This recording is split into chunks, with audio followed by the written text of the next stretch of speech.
আসসালামু আলাইকুম সম্মানিত দর্শক, আশা করি সবাই ভালো আছেন। দেশে এবং প্রবাসে যে যেখান থেকে দেখছেন সকলের সুস্বাস্থ্য কামনা করে আজকের পর্বটি শুরু করছি। কেন চেক ডিজ অনার হয়, আপনি কিভাবে একটি চেক ডিজ অনারের মামলা করবেন, উক্ত বিষয়ে আজকে বিস্তারিত আলোচনা করব। আমরা প্রথমে জানব চেক ডিজ অনার কি। কোনো ব্যক্তিকে পাওনা টাকা পরিশোধ করার জন্য যে ব্যাংক চেক প্রদান করা হয়, যদি চেকে বর্ণিত পরিমাণ টাকা চেক প্রদানকারীর অ্যাকাউন্টে না থাকে, অপর্যাপ্ত তহবিলের জন্য চেকটি ব্যাংক প্রত্যাখ্যান করে, তাকে চেক ডিজ অনার বলে। কেন চেক ডিজ অনার হয়?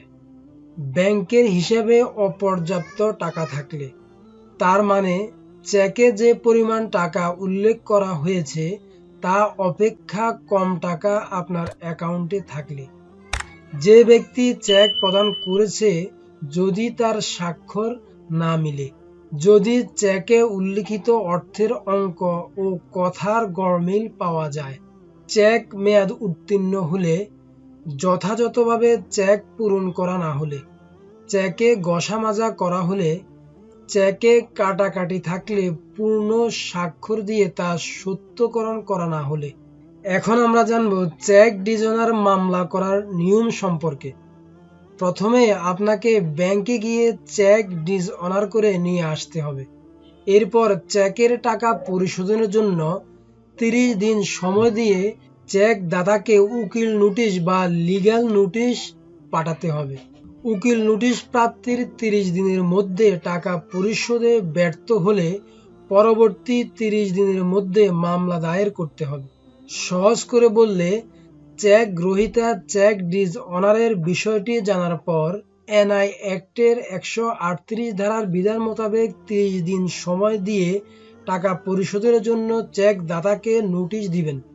30 দিনের মধ্যে চেক দাতা চেক গ্রহীতাকে উক্ত টাকা পরিশোধে ব্যর্থ হলে বা চেকে উল্লিখিত টাকা পরিশোধ করতে না পারলে, তার পরবর্তী 30 দিনের মধ্যে চেক গ্রহীতা এনআই অ্যাক্ট বা নেগোশিয়েবল ইনস্ট্রুমেন্ট অ্যাক্টের 138, 140 ও 141 দ্বারায় এখতিয়ার সম্পন্ন আদালতে মামলা দায়ের করতে পারবেন। চেক ডিজ অনার মামলা দায়েরের জন্য আপনার যে সকল ডকুমেন্টস বা কাগজপত্রের প্রয়োজন হবে: চেক ইস্যুর তারিখ, ইস্যুকারীর নাম ও তথ্য, কোনো কোম্পানি হলে তার বিস্তারিত তথ্য, মূল চেক ডিজ অনারের রসিদ, আইনি নোটিশ বা বিজ্ঞপ্তির কপি, পোস্টাল রসিদ, প্রাপ্তি রসিদ, চেক লেনদেন সম্পর্কিত তথ্য। মামলা দায়েরের সময় মূল কপি আদালতে প্রদর্শন করতে হবে। বাদীর জাতীয় পরিচয়পত্র, চেক ডিজ অনার হবার তারিখ, চেকের বিস্তারিত তথ্য, ব্যাংকের নাম, শাখা, হিসাব নম্বর, চেক নম্বর ইত্যাদি, এবং চেকে উল্লিখিত টাকার পরিমাণ। এখন আমরা চেক ডিজ অনার সম্পর্কিত নতুন আইন বিষয়ে জানব। আগে শুধুমাত্র চেক ডিজ অনার হলেই চেক দাতাকে সাজা দেওয়া হতো, কিন্তু এখন এই আইনের পরিবর্তন করা হয়েছে। চেক গ্রহীতার টাকা পাওয়ার কোনো কারণ আছে কিনা সেটি দেখা হতো না। এখন চেক গ্রহীতাকে প্রমাণ করতে হবে চেক দাতা ও গ্রহীতার মধ্যে লেনদেন সম্পর্কিত কোনো বৈধ চুক্তি ছিল, এবং মনে রাখতে হবে চেক প্রাপ্তির বৈধ কোনো প্রমাণ দিতে না পারলে চেক দাতা আর কোনো সাজা হবে না। চেক ডিজ অনারের মামলা কোথায় দায়ের করবেন বা কিভাবে দায়ের করতে হবে?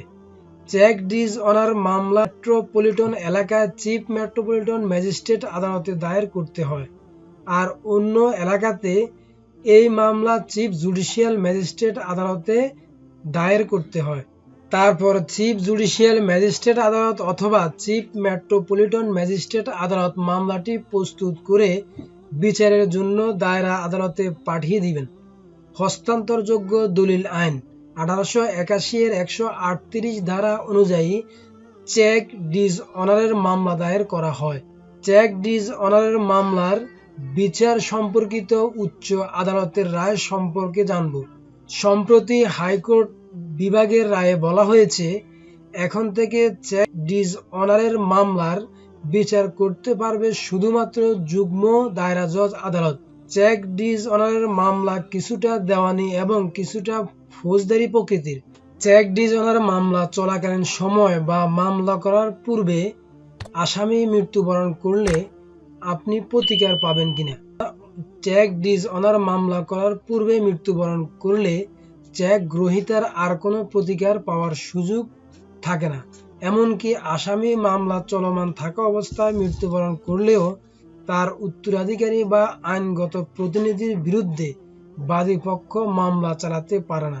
মামলা দায়েরের আগে বা পরে যখনই আসামি মারা যাক না কেন, উভয় ক্ষেত্রে বাদীর প্রতিকার হলো মৃত ব্যক্তি উত্তরাধিকারী বা আইনগত প্রতিনিধির বিরুদ্ধে দেওয়ানি আদালতে টাকার মামলা দায়ের করে উক্ত টাকা আদায়ের ব্যবস্থা করা। চেক ডিসঅনার হলে শাস্তি বা জরিমানা 1 বছর পর্যন্ত কারাদণ্ড অথবা জরিমানা বা চেকে উল্লিখিত টাকার 3 গুণ অথবা উভয় দণ্ড।